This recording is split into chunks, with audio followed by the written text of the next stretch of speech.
Recharge பரிதாபங்கள். கொஞ்ச நாளைக்கு முன்னாடி ஏர்டெல், ஜியோ, வோடாஃபோன் சொல்லிட்டு எல்லாருமே இஷ்டமயத்துக்கு ரீசார்ஜ் பிளான் வந்து ஏத்த ஆரம்பிச்சிட்டாங்க. பட் நேத்து தான் நான் உணர்ந்தேன், என்னோட டெய்லி டேட்டா 1.5 GB காலி ஆச்சுன்னு சொல்லிட்டு 1 GB ஆட் பண்ணலான்னு போனா 19 ரூபாயில இருந்ததை 49 ரூபா ஆக்கி வச்சிருக்காங்க. கிட்டத்தட்ட 250% வந்து பாத்தீங்கன்னா ஜாஸ்தியா இருக்கு. சரி, மத்த ரீசார்ஜ் பிளான்ஸ் எல்லாம் எப்படி இருக்குன்னு பார்த்தா அதுவும் 150-200% வந்து பாத்தீங்கன்னா ஜாஸ்தியா இருக்கு.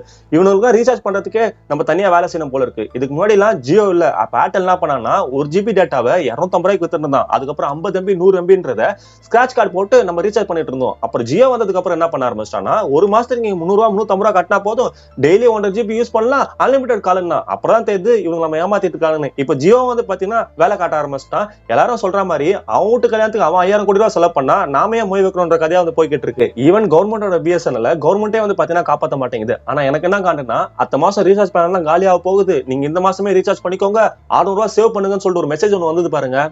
அவனை மட்டும் மறக்க மாட்டேன் டியூட். உங்க வயிற்றுச்செல்லாம் கீழே கமெண்ட் செக்ஷன்ல கொட்டிட்டு போங்க.